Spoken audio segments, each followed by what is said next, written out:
Gente, nós estamos pensando esse ano sobre a necessidade que temos de termos uma espiritualidade emocionalmente saudável. Ainda ontem, na reunião dos líderes de pequenos grupos, alguém disse assim: esse tema precisa ser continuado o ano inteiro, que é um tema muito atual. E eu lembrei que o tema que a gente desenvolve no A Family e desenvolve na campanha, ele é o tema do ano. Então, a gente vai trabalhar o ano inteiro muitas mensagens relacionadas com essa necessidade que temos de vivermos uma espiritualidade emocionalmente saudável. E hoje à noite, eu queria dizer que a espiritualidade emocionalmente saudável nos ajuda quando enfrentamos momentos difíceis. E todos nós enfrentamos momentos difíceis. Alguns de nós enfrentam momentos difíceis constantemente. Alguns enfrentam momentos difíceis semanalmente, mensalmente. Mas a gente vai sempre enfrentar momentos difíceis. Jesus deixou isso muito claro quando disse que no mundo nós teríamos aflições. Então a gente vai sempre viver lutando e lidando com momentos difíceis. Por isso, a Bíblia não nos poupa de considerar os momentos difíceis que vamos enfrentar. Hoje, por exemplo, nós vamos ver um dos momentos mais difíceis enfrentados por Jesus. Quero ouvir quem está aqui presencialmente. Qual foi o momento mais difícil enfrentado por Jesus? Alguém faz uma ideia? A cruz. Outra ideia? A oração no Getsêmani. Outra sugestão? Quando sentiu o abandono do Pai na cruz, né? Ele bradou: "Por que me desamparaste?" Outro momento difícil vivido por Jesus. Traição de Judas, quando os discípulos o abandonaram. Negação de Pedro. Gente, não tem nada pior do que o sentimento de traição. Quem já foi traído sabe o que é isso. A gente confia em uma pessoa e quando a pessoa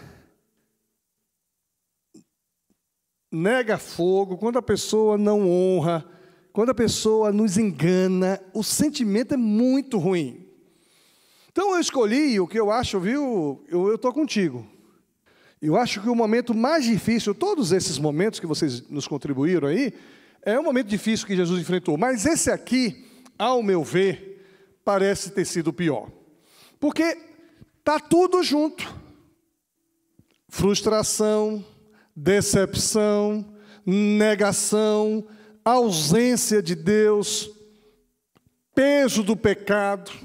Mateus, capítulo 26, vamos ler 10 versículos de 36 a 46. E essas coincidências de referência me chamam a atenção. Mateus 26, de 36 a 46. O número 6 se repete 3 vezes aqui, nessa referência. Mas não quero também colocar coisa na cabeça de ninguém. Mas Mateus 26, os versículos de 33. Muito bem, vou pedir a Deus que te dê um marido crente, temente a Deus, trabalhador daqui a 20 anos. Né? A mãe não gostou. A mãe não gostou. Não, vamos com calma. Mateus 26, de 36 a 46, diz assim: Então Jesus foi com eles a um lugar chamado Getsêmani e disse: Sentem-se aqui enquanto vou ali orar. Levou consigo Pedro e os 2 filhos de Zebedeu e começou a ficar triste. Olha que coisa interessante. Jesus, Filho de Deus, onisciente, onipotente, tem todo o poder no céu e na terra, aquele que sabe todas as coisas, começou a ficar triste. E por que muitos de nós sofremos tanto quando a gente começa a ficar triste? Começou a ficar triste e, mais do que triste, ele começou a ficar angustiado. Minha alma está profundamente triste, a ponto de morrer, disse ele. Ele não esconde sua tristeza, não esconde sua angústia, ele confessa isso a amigos próximos e íntimos, e ele confessa isso. E aí ele pede ajuda. Disse ele: fiquem aqui e vigiem comigo. Ele avançou um pouco, curvou-se com o rosto no chão e orou: meu Pai, se for possível, afasta de mim este cálice. Contudo, que seja feita a tua vontade, não a minha. Depois voltou aos discípulos e o encontrou dormindo. Vocês não puderam vigiar comigo nem por 1 hora, disse ele a Pedro. Vigiem e orem para que não cedam à tentação, pois o espírito está disposto, mas a carne é fraca. Então os discípulos pela segunda vez, deixou os discípulos pela segunda vez e orou: meu Pai, se possível, afasta de mim este cálice, sem que eu o beba. Faça-se a tua vontade. Quando voltou pela segunda vez, encontrou-os dormindo de novo, pois não conseguia manter os olhos abertos. Foi orar pela terceira vez, dizendo novamente a mesma coisa.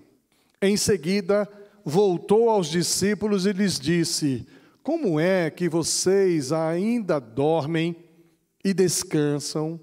Vejam, chegou a hora. O Filho do Homem está para ser entregue nas mãos dos pecadores. Levantem-se e vamos. Meu traidor chegou. Por isso que eu acho que esse texto é o texto mais complicado para Jesus, porque ele vive todas essas sensações de abandono, de traição, de decepção, de angústia, de ausência da presença do Pai.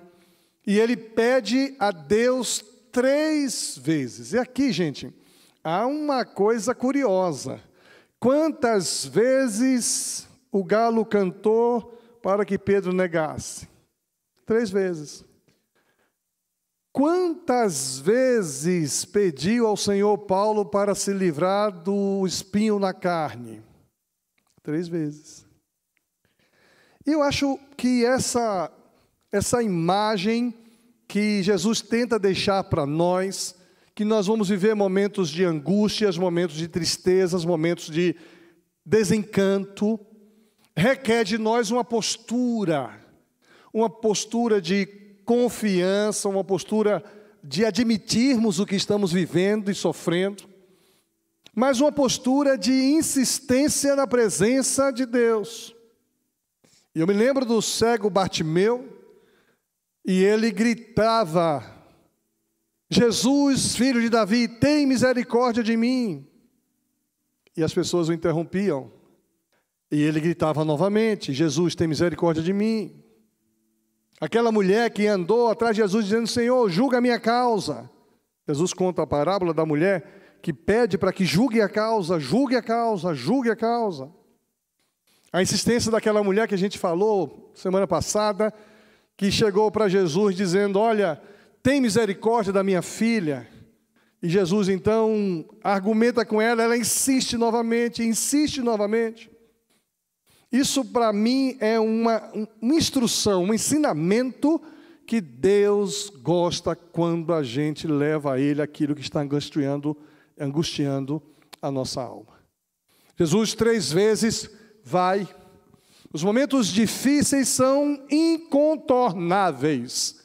Nós vamos passar por momentos difíceis. Ponto final. Ou você aceita isso, ou você vai sofrer muito quando os momentos difíceis chegar.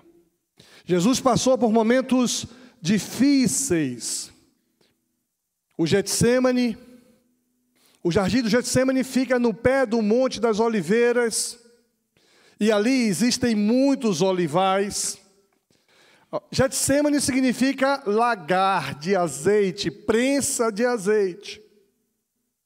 Foi nesse lugar onde as azeitonas eram esmagadas que Jesus experimentou a mais intensa e cruel agonia da sua vida. Ali sua vida foi moída.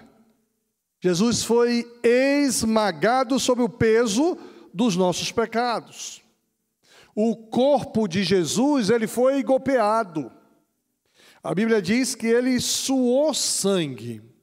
A angústia era tão grande que havia um dilatar no seu corpo, nas suas veias. E ele começa a suar sangue. Enfrentou a fúria do inferno e enfrentou o silêncio do céu. E a gente não gosta quando o céu se silencia para a gente, especialmente se a gente está vivendo um momento de angústia, de sofrimento, de dor, e que a gente não tem a ninguém a recorrer a não ser Jesus. Todos nós enfrentamos o nosso jardim do Getsemane. Eu posso dizer para você que eu já enfrentei o meu jardim do Getsemane. Todo crente já passou por um Getsemane. A Mel ainda não, porque a Mel é novinha. Ainda não enfrentou nenhum jardim do Getsemane. Mas até os adolescentes já começam a enfrentar esse jardim. E o pior é que esse jardim só piora quando a gente vai envelhecendo. Então eu olho aqui, por exemplo, Atilhão porque é o pai. Olhando para você, um cara que já tem mais de 35 anos, e já deve ter vivido alguns Getsêmanes. E a gente pensa que a coisa está tão ruim que não pode piorar. E eu tenho aprendido, Marcão, que nada é tão ruim que não possa piorar. Eu já vivi Getsemane que eu pensava ser terrível, pior dos momentos. E depois vem um outro pior ainda do que aquele que eu vivi. E eu fico pensando, será que eu tenho tanta estrutura assim para aguentar tudo isso? Todos nós enfrentamos o nosso Getsemane. Todos passamos por momentos difíceis. A questão nessa noite é que lições nós somos capazes de aprender quando passamos por momentos difíceis. Depende da nossa espiritualidade. Se você tem uma espiritualidade doentia, se você tem uma espiritualidade rasa, se você tem uma espiritualidade infantil, você vai tirar lições pouco significativas para a sua vida e para o seu viver.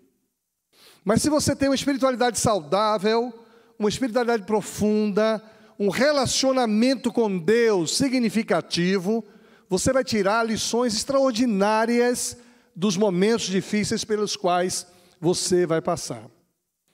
Nessa experiência de Jesus, nós podemos aprender aqui pelo menos 5 ensinamentos. Primeiro, nos momentos difíceis, nós enfrentamos profunda tristeza. Ninguém enfrenta momento difícil com alegria, com um sorriso nos lábios. Ninguém enfrenta momentos difíceis com compreensão de que a vida é assim mesmo. Conquanto estejamos conscientes de que no mundo teremos aflições, quando os momentos difíceis chegam, ele nos abate. Quando os momentos difíceis chegam, eles nos entristece. Minha alma está profundamente triste. Uma outra versão diz assim, numa tristeza mortal. Fiquem aqui comigo, porque eu estou triste. No Getsemane da vida, você terá tristeza. No Getsemane da vida, você vai viver angústias. Se Cristo, o Filho de Deus, passou momentos difíceis, nós também vamos passar. Se Jesus enfrentasse momentos difíceis com alegria,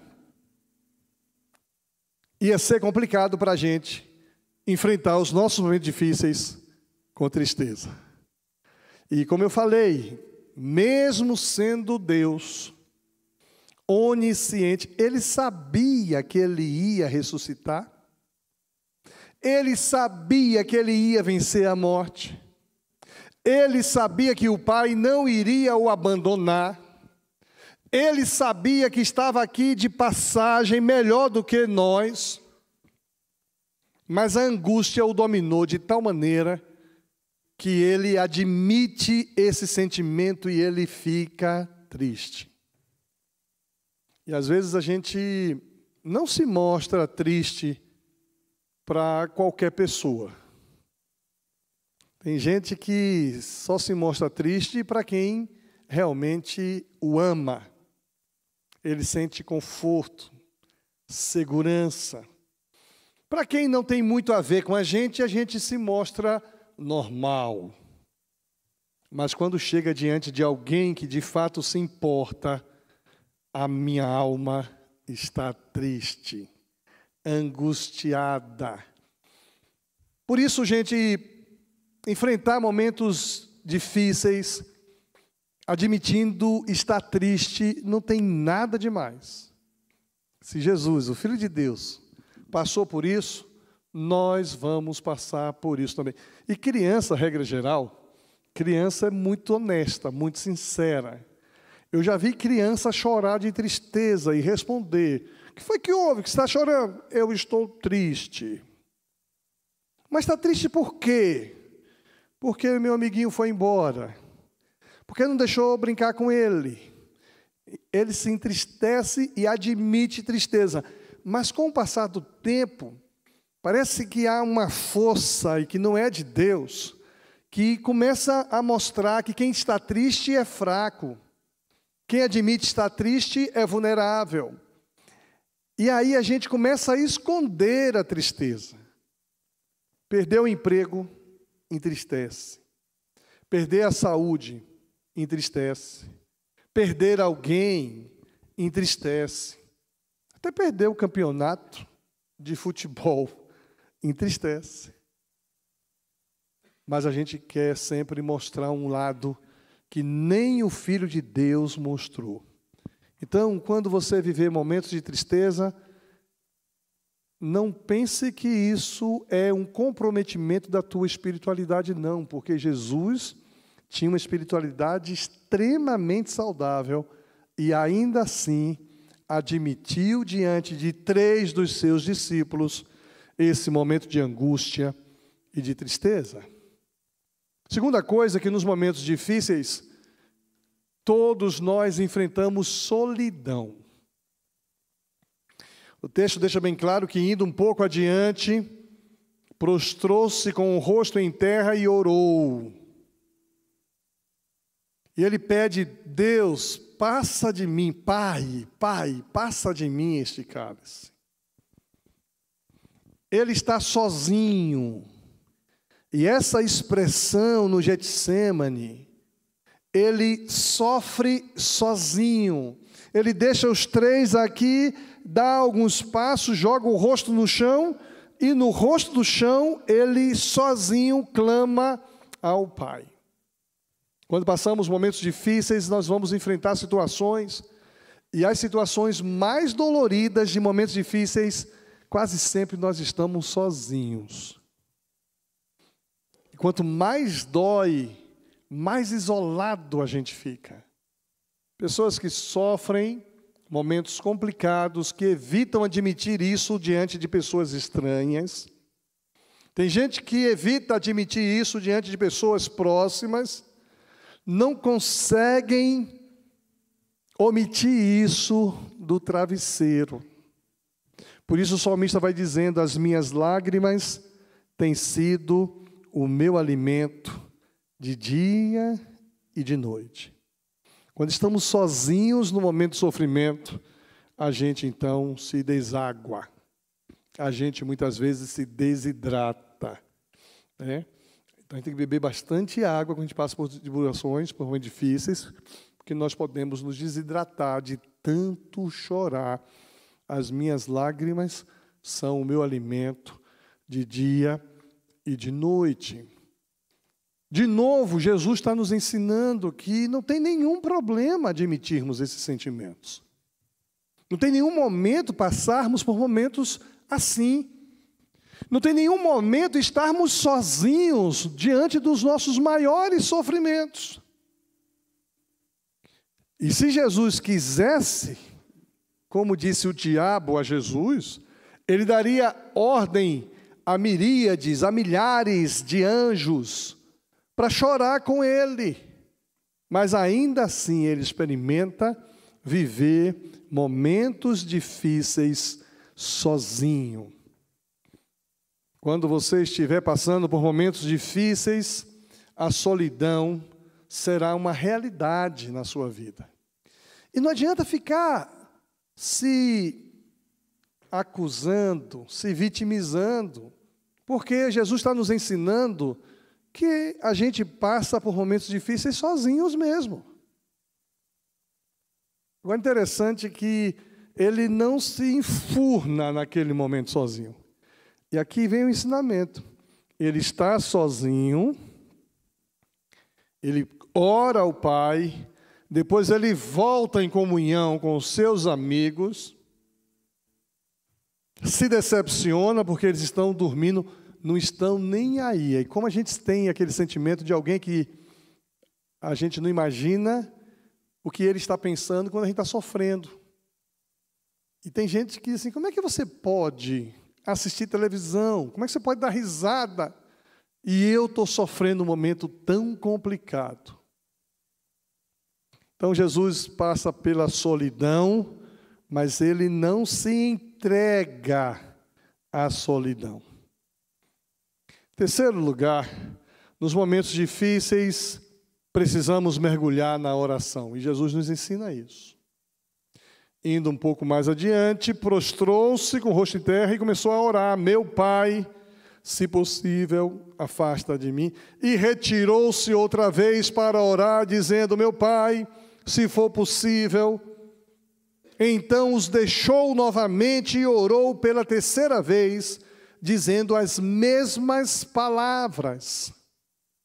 Uma vez eu ouvi alguém que estava sofrendo, passando por um momento muito difícil, e disse, olha, eu já orei a Deus e só orei uma vez, porque Deus já ouviu. Deus não precisa que eu ore novamente. Eu falei, será? Por que Jesus deixou então aquela parábola do juiz iníquo? Na parábola do juiz iníquo, Jesus conta que a mulher ficou insistindo o tempo todo, julga minha causa, julga minha causa, julga minha causa. E quando Jesus vai explicar a parábola, ele disse, assim também sois vós. Se um pai dá pão, não é assim? Aquela coisa mais ou menos isso? Não dá uma serpente quando o filho lhe pede pão. Assim é nosso Pai que está nos céus. Deus gosta de ouvir nossas orações, ainda que sejam orações repetidas. E às vezes a gente ora tanto, e a gente nem faz ideia de que Deus está respondendo lá. Recentemente tivemos aqui uma experiência boa do José, que está ali, orando tanto para que Deus salvasse o irmão dele que estava no hospital. Orou 3 vezes, José? Só 3 vezes? Várias vezes. E Deus estava respondendo e ele nem sabia. No dia do sepultamento é que ele vai descobrir que Deus tinha salvado o seu irmão. Deus ouviu a sua oração, porque Deus gosta de ouvir orações repetidas. Quando passamos por momentos difíceis, muitos murmuram, outros se desesperam, outros deixam de orar, outros deixam de ler a Bíblia, outros deixam de vir à igreja, abandonam a igreja, e alguns se revoltam contra Deus. E nas provas da vida, nos momentos difíceis, precisamos mergulhar na oração, assim como Jesus. Suas orações foram marcadas por Deus. E é interessante observar que as orações de Jesus foram marcadas por algumas coisas que eu e você precisamos aprender. As orações de Jesus foram marcadas pela humilhação. o meu traidor se aproxima. Gente, ser traído é ser humilhado. O meu traidor se aproxima.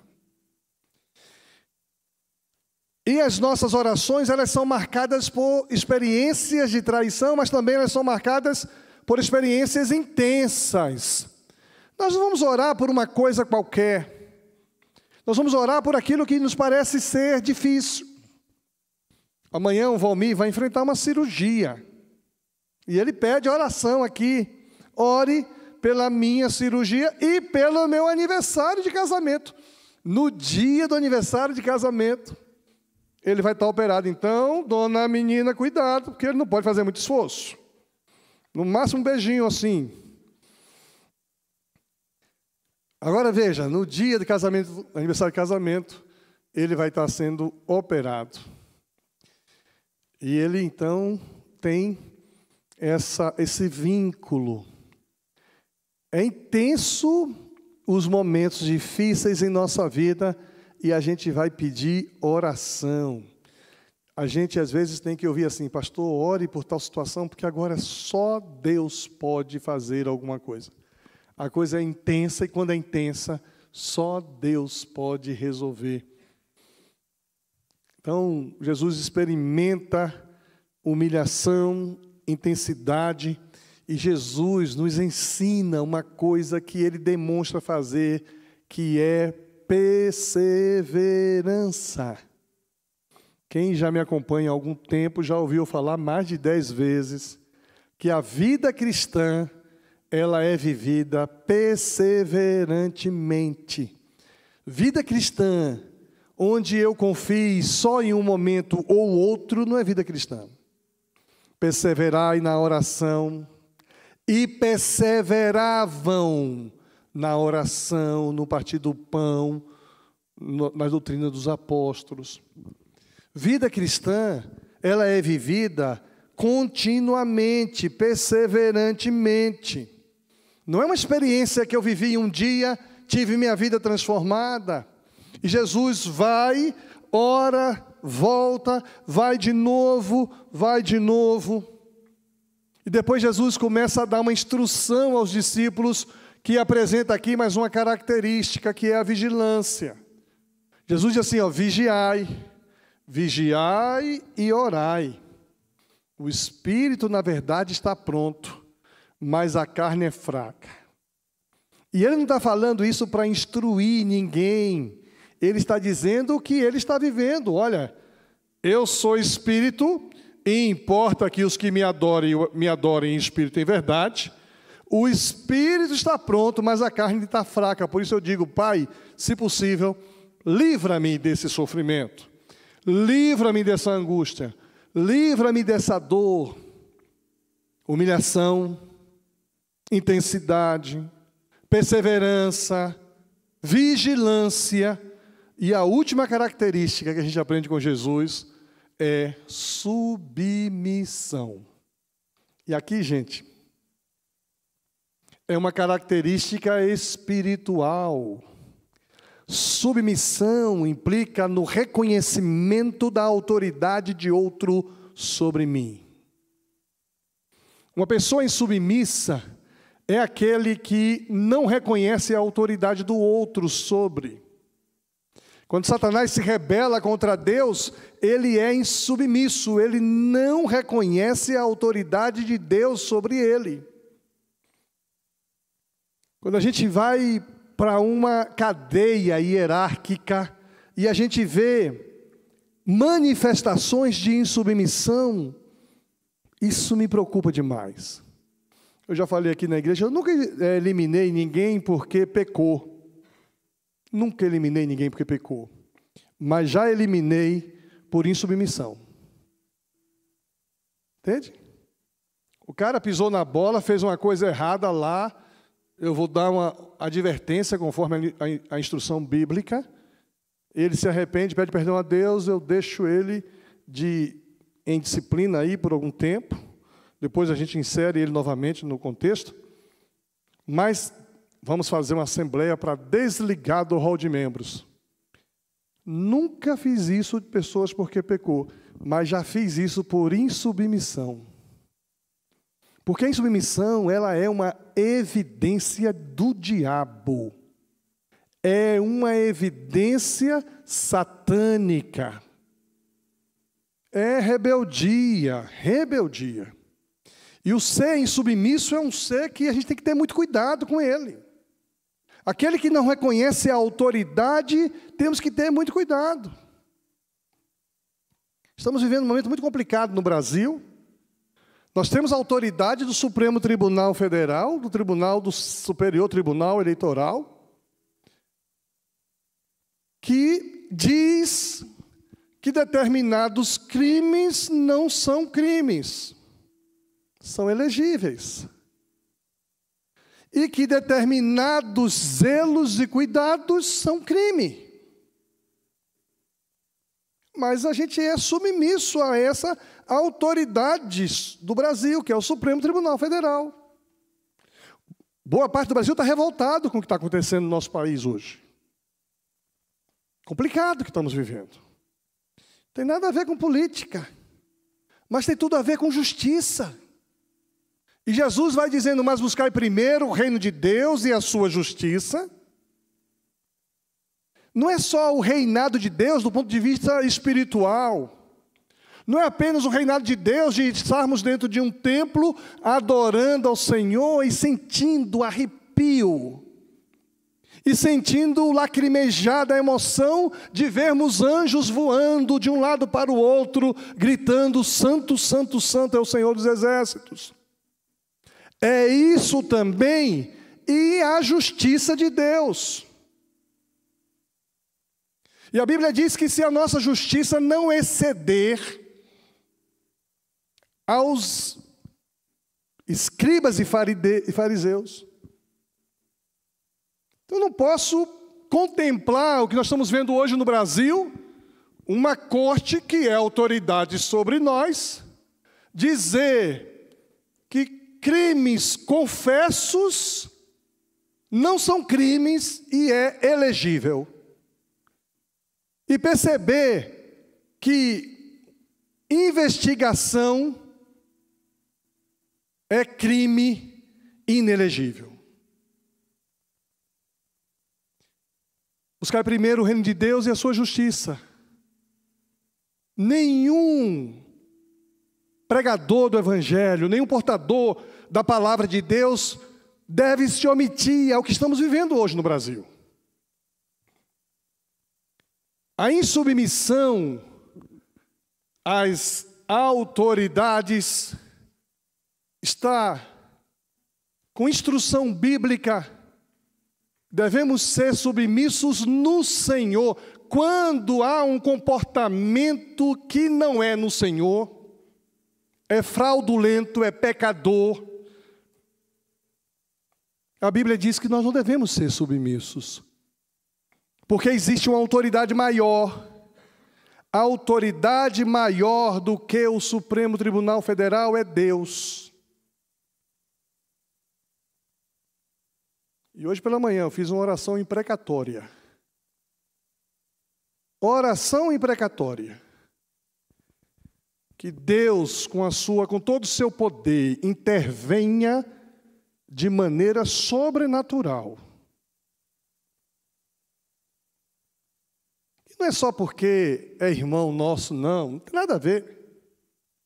Muitos comportamentos desse irmão nosso eu também não concordei em alguns momentos. Mas que país é esse? E que evangelho é esse? Que nós não conseguimos denunciar uma injustiça pública.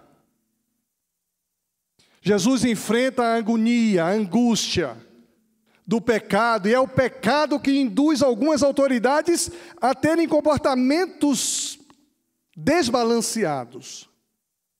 No meu gabinete eu tenho 3 estátuas que revelam uma máxima jurídica do direito. A justiça não tem olhos, logo o julgamento dela é para todos igual. A justiça não tem ouvidos, logo vai ouvir o que diz a lei, e a justiça não fala. Mas estamos vivendo um momento onde a justiça tem olhos, contempla alguns preferidos e fala com pesos desmedidos. Eu olho para a experiência de Jesus nessa oração marcada pela humilhação, pela intensidade, pela perseverança, pela vigilância, mas ele diz: todavia seja feita a sua vontade. Que submissão extraordinária! Jesus, Todo-Poderoso, Filho de Deus, poderia ser insubmisso. Pai, vamos fazer o seguinte, vamos dar um decreto aqui e perdoar toda a humanidade. Está muito pesado esse negócio, eu não mereço isso. Todavia, seja feita a tua vontade.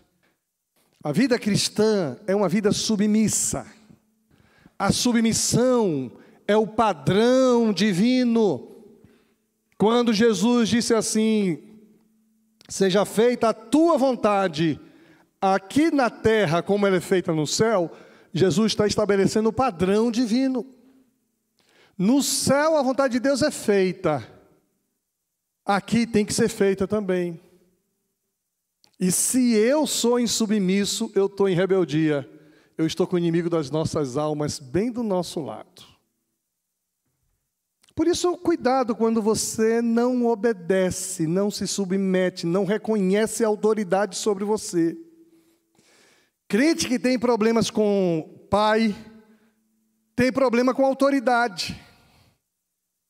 Eu conheço pessoas aqui que têm problema com autoridade, com pastor, com professor, com o patrão, com o chefe, com o marido, com uma série de coisas, porque ele tem um problema de formação dentro da sua personalidade, porque a insubmissão se estabeleceu. E crente submisso é um problema. Por isso que eu falei, só eliminei até agora insubmisso. Pecador não eliminei não, porque pecador somos todos nós. Mas insubmisso, eu sou muito radical. Todavia, seja feita a tua vontade. Seja feita a tua vontade. Nos momentos difíceis, finalmente, nós somos consolados por Deus, não é pelos outros, não. Ninguém dá tapinha nas costas, não. Apareceu-lhe então um anjo do céu que o fortalecia. Em Lucas, relatando o mesmo texto, capítulo 22, versículo 43, apareceu-lhe então um anjo do céu que o fortalecia. Quem é que consola? Quem é que fortalece nos momentos de angústias, de tristezas, nos momentos quando enfrentamos momentos difíceis? Quando a gente tem uma espiritualidade saudável, enfrentamos profunda tristeza sem problema nenhum. Experimentamos a solidão também sem problema nenhum, mas mergulhamos na oração. E quando mergulhamos na oração, nós somos consolados por Deus. E o consolo vem do alto céu. Por isso, eu gostaria que você e eu fôssemos estimulados a vivermos uma espiritualidade saudável, em comunhão com o Pai, não para vivermos acima dos problemas, mas para enfrentarmos os problemas de maneira espiritualmente saudável. Está doendo? Está doendo. Está angustiada a minha alma? Está angustiada a minha alma. Estou triste? Estou triste. Tenho vontade de chorar? Vou chorar. Vou buscar a Deus. Ninguém está comigo, estou só. Vou buscar a Deus mergulhado em oração. E vou esperar o consolo de Deus. O consolo do alto céus. Por isso, o meu desafio para você nessa noite é: não estranhe passar por tribulações.